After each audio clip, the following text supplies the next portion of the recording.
Pantheerankavu AIP school 132ാം വാർഷികം ആഘോഷിച്ചു. MLA PT റഹീം പരിപാടി ഉദ്ഘാടനം ചെയ്തു. 132ാം വാർഷിക ആഘോഷങ്ങളുടെ ഭാഗമായി വിവിധ കലാപരിപാടികളാണ് സ്കൂളിൽ സംഘടിപ്പിച്ചത്. ഉദ്ഘാടന ചടങ്ങിൽ സിനിമാ താരം പ്രദീപ് ബാലൻ മുഖ്യ അതിഥിയായി. PTA president MC Sumesh, panchayat അംഗങ്ങളായ EM വിനോദ് കുമാർ, K ധനേഷ് കുമാർ, പ്രധാന അധ്യാപിക PC Beena, school manager K Nithyanandan തുടങ്ങിയവർ സംസാരിച്ചു.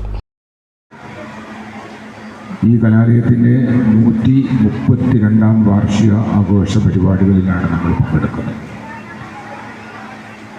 ഈ പരിപാടിയുടെ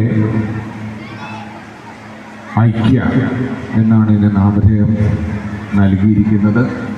ഈ ഐക്യയുടെ ഔപചാരികമായ ഉദ്ഘാടന കർമ്മം നിർവഹിച്ചതായി സാദരം അറിയിക്കുകയാണ്.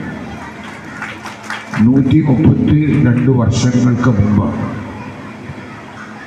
ഈ പ്രദേശത്തെ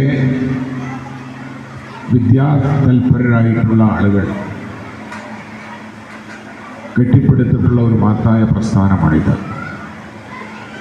ബഹുമാനപ്പെട്ട ടീച്ചേഴ്സ് ബീന ടീച്ചർ ഇവിടെ സൂചിപ്പിച്ചതുപോലെ ഈ സ്കൂൾ മികവിൻ്റെ കേന്ദ്രമാണ് എന്ന് സാക്ഷ്യപ്പെടുത്തിയിട്ടുള്ളത് പ്രധാനാധ്യാപിക തന്നെയാണ്.